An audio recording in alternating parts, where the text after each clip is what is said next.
Okay, so here we are. Last case study of all 25. So this is it's ironic really that it's the last one because it's one of the most useful. Walby, okay, Sylvia Walby, I believe. I could be wrong on that one. But basically, Walby is a feminist. Okay, and to be honest, if I described her as the feminist, that would make sense because what she does is she describes how patriarchy is in pretty much every aspect of society. Um, we're going to go through the sort of the ways that she talks about, but I will say before I do is this theory. I mean, what a lot of people do is they revise all the case studies, obviously, but they segment them. So I've got all these case studies for family, I've got all these case studies for education, crime, and then stratification. Now, Walby and a couple of others can be used anywhere. Okay, so Walby, for example, if you're talking about the family and you're using Delphi and Leonard, okay, you could also add in a bit about Walby because she's talking about how patriarchy is in sort of there's a patriarchal culture. There's male violence towards women, which is typically in the home. There's a lot of ways that you can sort of integrate, particularly this theory, across different units. Okay, so just bear that in mind. But anyway, let's get into it. So, Walby argued that the concept of patriarchy is central to our understanding of society. I mean, she's a feminist, of course she would. So, a definition of patriarchy, a system of social structures and practices in which men dominate, oppress, and exploit women. Now, if you got a question, like a 3-marker, that's literally just saying, describe what is meant by patriarchy, then I would expect to see a definition somewhat like that in your answer somewhere. You could say Walby describes patriarchy as this, and that would be a really, really good start to your answer. And then you could give some examples. Now, we've taught you since year 9, and we introduced you to patriarchy very, very early. Now, we've always taught you just male-dominated society, and that's not wrong. There is nothing wrong with that. But you're now at the end of year 11. You need to be ready to use slightly more sophisticated language, sophisticated definitions for these sorts of words. So this is a good place to start. Okay, Walby. So, patriarchy. We know what it is. So she describes 6 patriarchal structures which restrict women and help maintain male domination of society. Simple stuff. So the first one was paid work. So basically, there are disadvantages in the labour market for women in terms of opportunities. They're still expected to be sort of mothers and child bearers. So basically, whilst the state technically supports women going to work, there's been laws like the Equal Pay Act and the Sex Discrimination Act.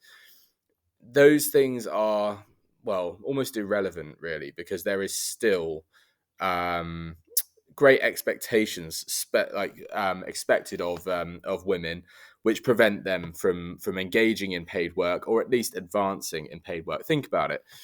If a company is hiring, okay, they've got a man and a woman, both very good for the job, okay.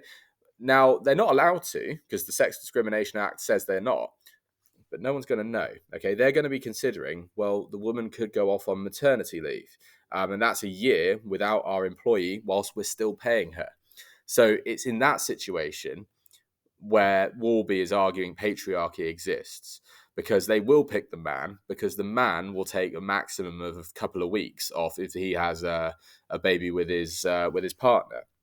So in paid work, there is patriarchy, even though the government has tried to solve it. So the second one, patriarchal relations of production. So men exploit women by gaining benefit from their unpaid labor in the home. That is basically Delphi and Leonard. Okay, so this is one of the sort of points we're going to make a little bit later on in evaluating this theory, is that not only does she sort of build on the work of other sociologists like Delphi and Leonard, but she actually expands on it and sort of talks about more than just the family.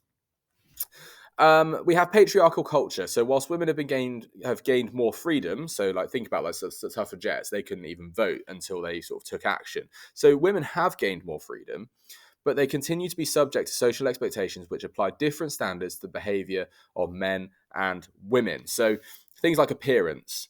Okay, there is much more emphasis on a woman's appearance being sort of up to scratch, and sort of there's more emphasis. I mean, it's sort of covered in the next point, but sexuality. Okay, I mean, this is the example I've used in lessons: is that women are expected to sort of have just one partner. And if they have multiple partners throughout their life, they're labelled by society very negatively. Whereas if a man does the same thing, he's labelled in a very positive light. So double standards, basically. So that's the same sort of thing with patriarchal culture and sexuality. Okay, that's again a way that patriarchy seeps through into society, proving that sort of men have it better. We have point number 5. So male violence towards women. Okay, the use or at least the threat of violence basically makes women not want to challenge a man's authority, or patriarchal authority at least. So if there is something patriarchal and something unfair in society that a woman notices, they're less likely to actually sort of question it or challenge it in any way, because there is always that threat of male violence. And it's happened throughout history, unfortunately. Strong women who actually stand up to authority quite often have, at the very least, they have threats made against them, sometimes actual violence. And then point 6, the state. Okay, so whilst the state is not as patriarchal as it used to be, okay, it continues to do relatively little to protect women from patriarchal power in society. So, for example, women generally receive lower wages than men, and equal opportunities laws are seldom enforced. What that basically means is they're very rarely enforced. So, what we were saying earlier about the Equal Pay Act and the Sex Discrimination Act, like, great ideas, great idea. But what do you do? Like, those conversations happen behind closed doors. There's no way of proving that, for example, in a workplace, that they are discriminating based on sex. There's no way to sort of police the Equal Pay Act very easily.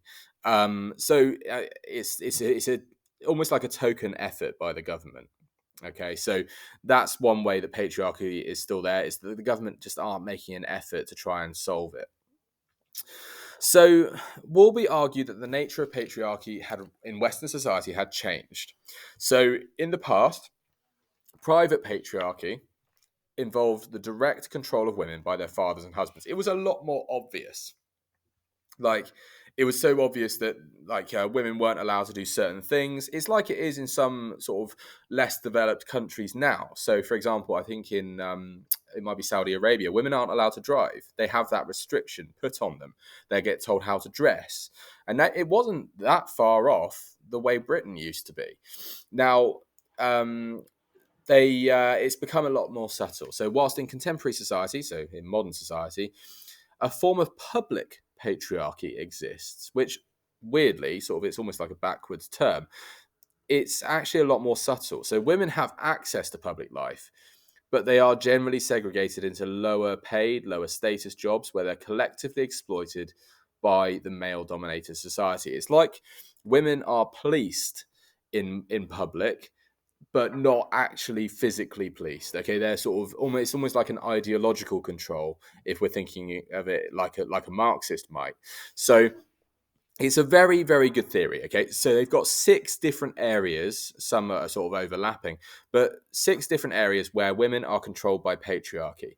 Now, my advice: learn all 6. Okay, and learn one in a good amount of depth, because if you were to get like a 4 marker, for example, about Walby, they could ask you to identify and describe one patriarchal structure as described by Walby, for example. In which case, you don't need to know all 6, you need to know one in good depth.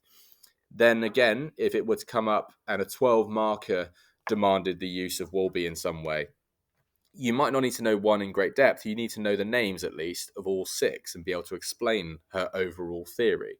So, yeah, that's my advice. Put all 6 onto a flashcard, or 6 flashcards, and learn them, and learn one in great depth at the very least.